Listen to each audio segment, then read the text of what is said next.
Келерки аптадан тартып аба ырайы кескен өзгөрүп, суук болушу күтүлүүдө. Бул тууралуу Министрлер кабинетинин төрагасынын орун басары Бакыт Төрөбаев энергетиктер менен болгон кеңешмеде билдирди.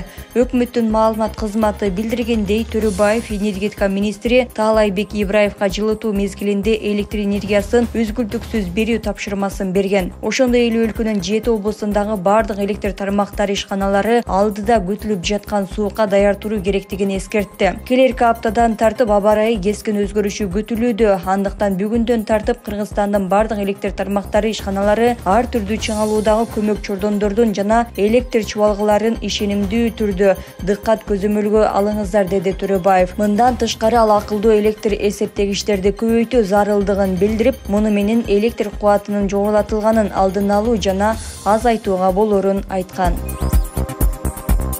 Кочкор районунда эркек кишини коюп кетип, из жашырган жүк ташуучу автоунаанын айдоочусу кармалды. Бул тууралуу жол кыймылынын коопсуздугун камсыздоо башкы башкармалыгынан билдиришти. Маалыматка таянсак, 5-январда кечки саат 22:15 чамасында Кочкор Арал жолунун 22-чакырымында болжол менен 35-40 жаштагы кишини автоунаа коюп кеткен. Жабырлануучу жеринде каза болуп, ал эми айдоочу из жашырган. Аталган факты боюнча милициянын ыкчам издөө иштеринин натыйжасында Кобо үлгүсүндөгү жүк ташуучу автоунаа экендиги аныкталган. Эркек кишинин өлүмүнүн забын болгон 28 жаштагы айдоочу кармалган деп айтылат маалыматта.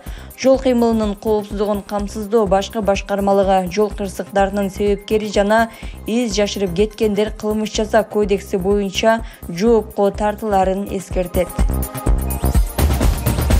Бишкек шаарындагы Ленин райондук милициясы кыз алаңга качууга шек саналып, 31 жаштагы 2 адам кармалганын билдирди. Маалыматка ылайык, милицияга 27 декабрда 21 жаштагы кыз кайрылып арыз жазган. Анда шаардагы муз тебүүчү аянтчадан 2 бала үйүнө жеткирүүнү убада кылганын, бирок ал бейтааныш үйгө алып келип, эркине каршы никеге турууга мажбурлашканын билдирген. Милиция бул фактынын негизинде кылмыш ишин козгогон. 4-январда Ош облустук милициясы 23 жаштагы кыз уурдалып, бараткан жеринен куткарганын кабарлаган. Мекеменин басма сөз кызматынын маалыматына караганда, окуя 31 декабрда Кара Суу районунун аймагында болгон. Бул факты боюнча тийиштүү материалдар чогултулуп, териштирүү иштери жүргүзүлүп жатат. Кыргызстанда кыз алаңга качуу оор кылмыш. Мажбурлап никеге тургузуу үчүн адам уурдагандар 7 жылдан 10 жылга чейин эркинен ажыратылат. Тажикстандын тышкы иштер министрлиги Казакстандагы январь окуясына тажик жарандардын тиешеси бар деген билдирүүнү четке какты. Дүйшөмбү мындай билдирүүнү 6-январда жасаган тажик тарап Казакстандын прокуратурасы маалыматтары териштирилип тастыкталбагандыгын айтууда. Мурдара Кыргызстандын тышкы иштер министрлиги дагы Казакстандагы окуяларга кыргыз жарандардын тиешеси жоктугун билдирген. 5-январда Казакстандын башкы прокурору Берик Асылов парламентте сүйлөгөндө 2022 жылдагы жапырт башаламандыкка шек саналгандар арасында Россия, Өзбекстан, Кыргызстан жана Тажикстандын жарандары бар деп баяндама жасаган. Берик Асылов чет өлкөлүктөрдүн так санын жана аты жөнүн айткан эмес. Казакстанда суюлтулган газдан кескен кымбатташына байланыштуу тынчтык митингдери былтыр 2-январда башталып, кийин өлкөнүн башка аймактарында дагы жайылган. Башаламандык талап тоноо менен коштолгон. Тополоңдо каза болгондордун саны расмий маалыматтарга караганда 238-ге жеткен. Январь окуяларына байланыштуу жалпы 10 миңдей адам кармалганы айтылган жана көпчүлүгү кийин бошотулган. Мамлекеттик кызматкерлердин жана жогорку кеңештин депутаттарынын 2021 жылга карата тапшырган декларациясы жарыяланды. Бирок алардын ичинде кээ бири эл өкүлдөрүнүн декларациялык баракчаларында эч бир маалымат жазылган эмес.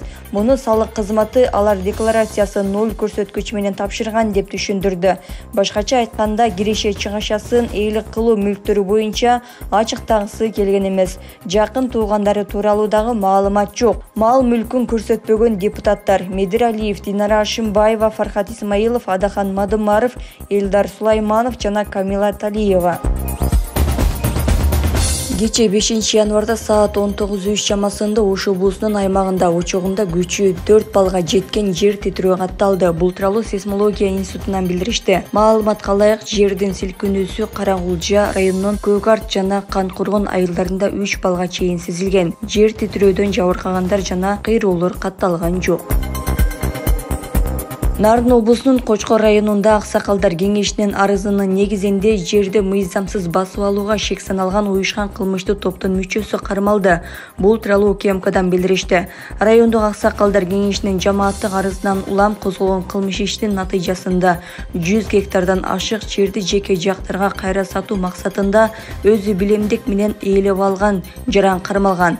Ал Аксакалдар кеңешинин мүчөлөрүн күч колдонуп коркуткан. Ошондой эле 2022-жылы декабрда Кочкор милициясынын колго алуу менен жергиликтүү кафелердин биринин ээсин опузлап акча талап кылуу фактысына байланыштуу кармалган уюшкан кылмыштуу тобунун активдүү мүчөсү болгон деп айтылат маалыматта. Мырзеке Каракулжа Алайкы унаа жолу бир тараптуу ачылды. Бул тууралуу өзгөчө Кырдаалдар миздилигинин басма-сөз кызматы маалымдады. Белгилей кетсек, 4-январда Мырзеке Каракулжа Алайкы унаа жолунун 75-чакырымында көлөмү 1,5 метр куб кар көчкү түшкөн. Мындан сырткары 70-80-чакырым аралыкта кар көткүлөрү пайда болуп, унаа жолу убактылуу жабылган. Аталган унаа жолунун 47 жана 107 чакырымдарында ийимди жол кыймылынын коопсуздугун камсыздоо башкы башкармалыгы атайын постторду уюштурган. Учурда тазалоо иштеринин жыйынтыгында Каракулжа Алайкы унаа жолу бир тараптуу ачылды.